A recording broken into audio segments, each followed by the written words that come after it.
Hello, everyone. Welcome to Alignment August week 4. How are you? How are you? We are in our last full week of Alignment August, and I am so happy to have you here with me today. If you are watching this replay, feel free to drop replay in the comments because this week we're talking about growth. The theme of the week is growth.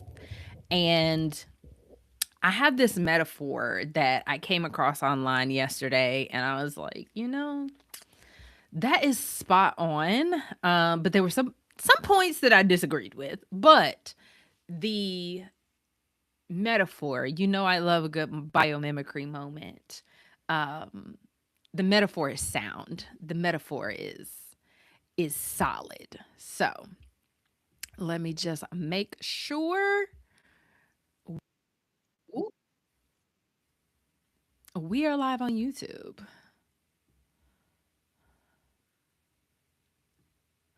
We are live on LinkedIn. Very good, very nice. I am watching the comments on both of those to make sure I don't miss anything. All right. So, if you are new here, if you are just coming into Alignment August, my name is Aubriana Johnson, and I am the founder of Black Unicorn Creative. We work with businesses to make their value visible. It is our belief that alignment is your advantage.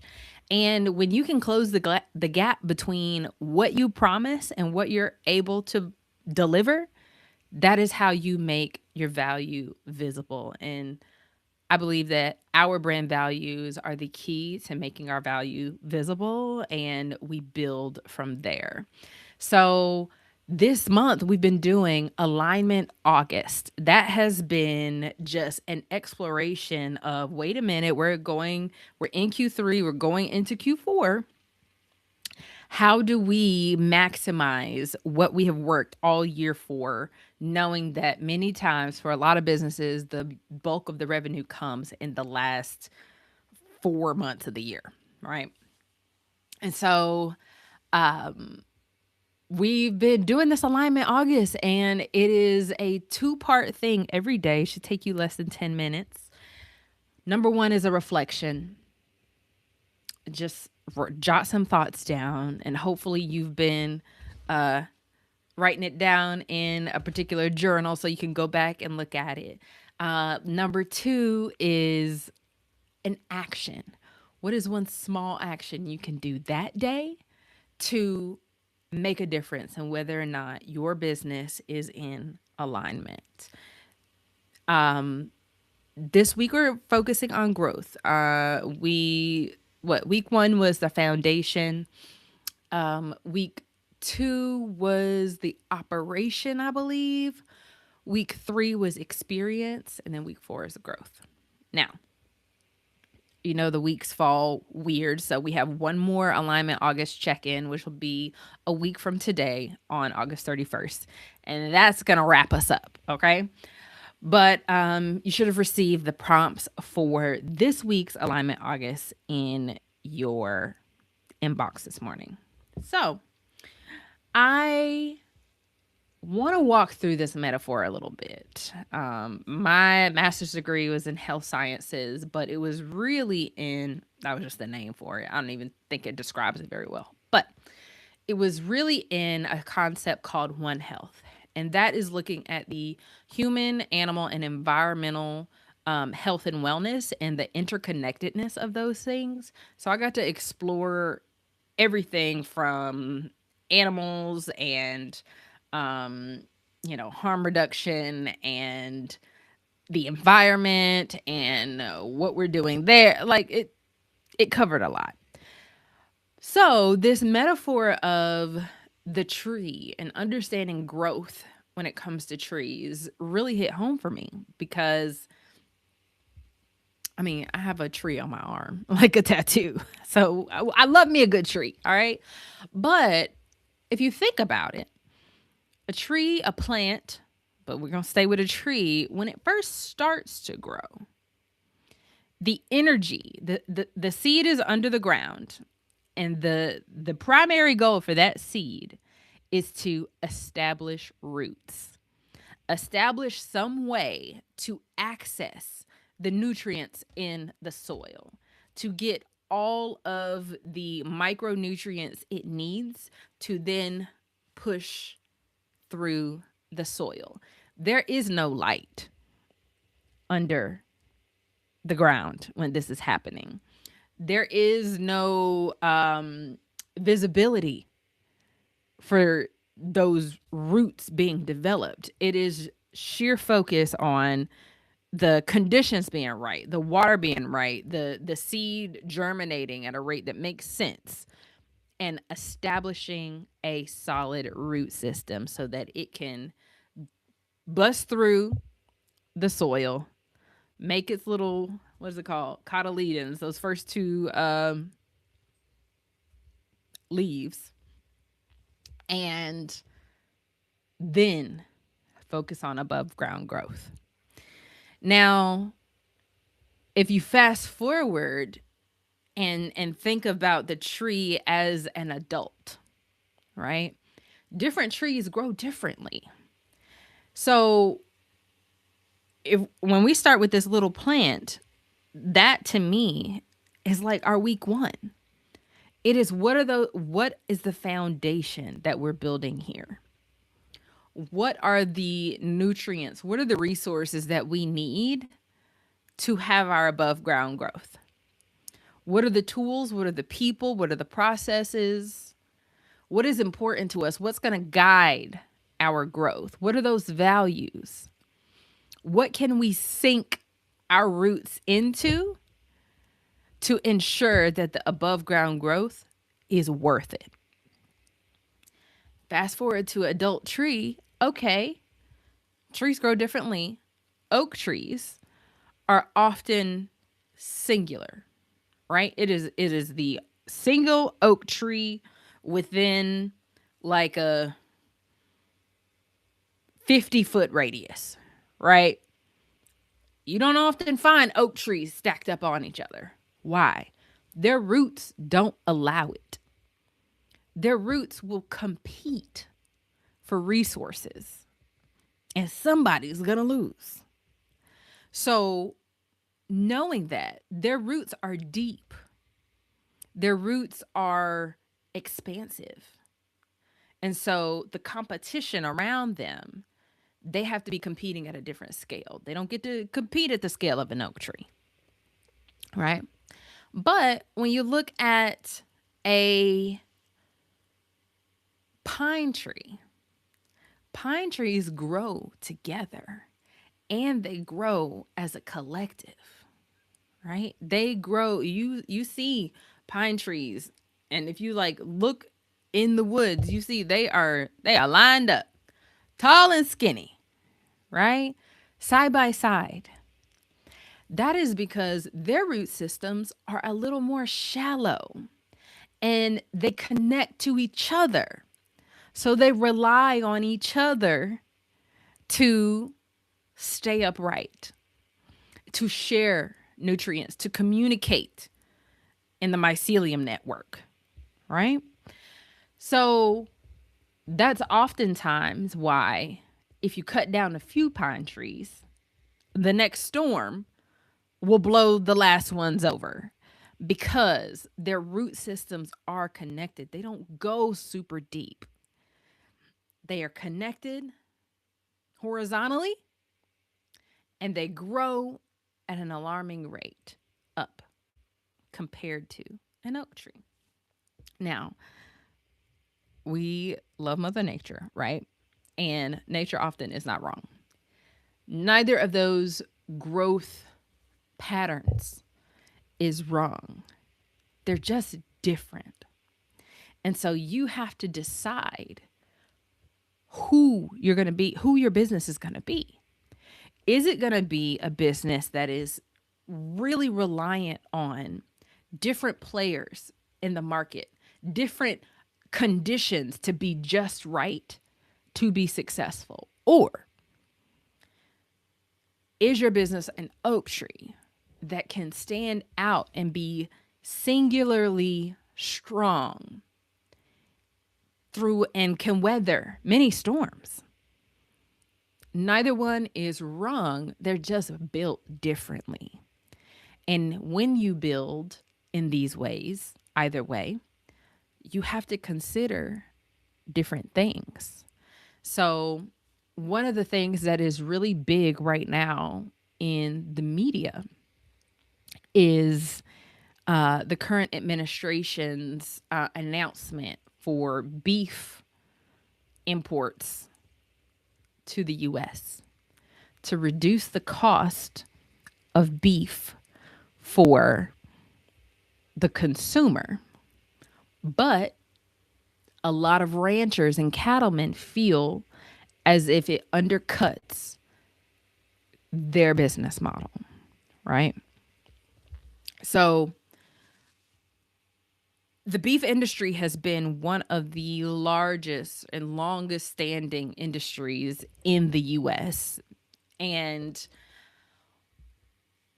one of the things that I have found just really interesting with the online discourse now is that a lot of the ranchers are, yes, on one hand, feeling the sentiment of how dare you do that. Consumers are feeling the sentiment of, well, wait a minute, we have recalls on literally every food. Why should we trust this imported beef? Um, but both having to decide, where do we go from here, right? And the business model of the rancher has often been feed these cows, birth, have babies, feed them up to a certain weight, finish them, send them to a finishing lot where they feed them up to a certain weight, and then they go and get processed. But from my understanding of the industry at large, it is not the solely the feedlots or solely that the cattle ranchers don't want to or can't afford to grow more beef. What they can't afford is the fact that the processing plants are closing. So they are having to feed longer simply because they can't move the beef through processing, right? There is a bottleneck in the industry. And so to me, this looks like that pine tree, right? There is a single direction for that product to go. And if there is a bottleneck, if you do not have the strength in numbers, in leverage, in political capital, in relationship capital, you do not get your product moved. You require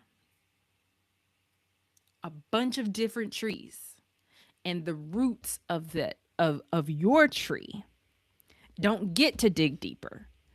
You are reliant upon all of the trees around you. One of the a new processing plant opened up locally to me, and I saw how they were pivoting their business model, and they are not only focused on getting their products into retail stores, into retail grocers. They have made it super easy to buy directly from them by doing a subscription model. And I think it is fascinating because not only do they have a subscription model where you can buy a quarter cow, a half a cow, the subscription model removes the friction of needing to store that cow. They will store it for you. You will get a delivery every month with your segments, your poundage from that cow. And they have it outlined what you will get every month. You don't even have to store the 300-400 pounds that a quarter cow will be. on your own. They will deliver it to you monthly. That to me is an oak tree. That is an oak tree strategy. They are getting deep. They are saying, we understand what some of the holdup is with our customer, and we're having a influx of people needing their cows processed. So how do we, very much as a small processing facility, make sure that we can offload this product as quickly as possible, have a guaranteed monthly revenue source, and know that we're going to be able to serve both customers at the same time. The ranchers who need their cows offloaded and the consumers that are having some fears around what's made available in the grocery store, and they cannot store the cows, the meat themselves. Not the entire thing, right? I think that is absolutely brilliant. And to me, that is the oak tree. So when you look at growth, that is just a beautiful metaphor that I think distinguishes between what you are going to need to sustain. And one of the things that when I'm talking to my clients and they say, I want to grow the business, I often ask, or I often share with them, there are two ways largely to grow a business. Number one is increasing revenue. Number two is decreasing expenses. Which one have you seen be most successful in the past? And which one do we need to focus on now? Because after time, you accumulate these practices and these processes. And if you don't go back and look at why are we doing this the way that we are doing? Why are we paying for this tool? What need did it serve for us? You start to accumulate expenses that aren't necessarily serving you in the way that they should, or you ended up purchasing more than one thing that does the same task, right? So I kind of went through this Alignment August process a couple months ago. And I removed a lot of the tools, a lot of the subscriptions that I was paying for that had some redundancy, that had some, wait a minute, why am I paying for both of these things? Doesn't make sense kind of thing. And I think going into 2027, I'm going to have to do the same thing as these tools continue to get smarter, and then start incorporating AI and start doing a whole bunch of overlap, right? I tried to maximize what tools I was using, like my Google Workspace. Why pay for multiple AI when I'm paying for Google Gemini, right? I know they all have their quirks, but why pay for I just switched podcast hosts because the podcast host that I was paying for had singular functionality. It was just the host. It didn't help me with scheduling. It didn't help me with posting. It didn't help me with social media clips. None of that. Switched to a tool where I could maximize the tasks. I could put them all, or they were coming from one tool that was preventing me from having to do things by hand while paying for a different tool, right? So now I use Riverside. It's going great. But that requires me to change my processes just a little bit to maximize this tool itself. And I'm still learning it, still exploring it, but I'm having a great time, right? So in Alignment August prompts this week, it's going to ask you a little bit of that. What experiments are you committing to for the next 90 days? Where are you spending money with low to no return?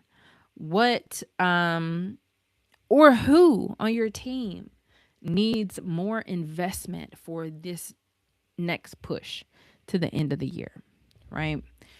Some of those are the things that we are reflecting on this week.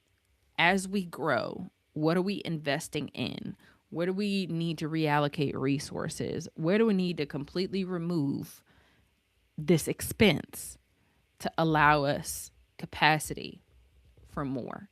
And that expense doesn't even have to just be money. It can be an attention expense. Where are we splitting our priorities, splitting our attention that is not going to move the needle for us in the next season? Where are we splitting our operational capacity that's not serving us in this next season? These are the things that we can reflect on and then make some decisions around what that means for your business and for your team. What is that requirement for upskilling your team member to get us into the next season? Do you need to add someone? Do you need to replace someone? One thing I don't ever want to build the conditions for is chasing certainty or perfection. Like, yes, you have to decide what level of risk you are willing to entertain, but the goal is not to, oh, I know exactly what's going to happen for me. It is, I know which conditions I'm willing to explore to create success. And that's what we are pushing for. That is the hypothesis that we are following, understanding the methods that we're going to use to get there and how we're going to measure success. That's business, right? All the forecasts go great until oh, I was about to say something. Let's see how I can rephrase that.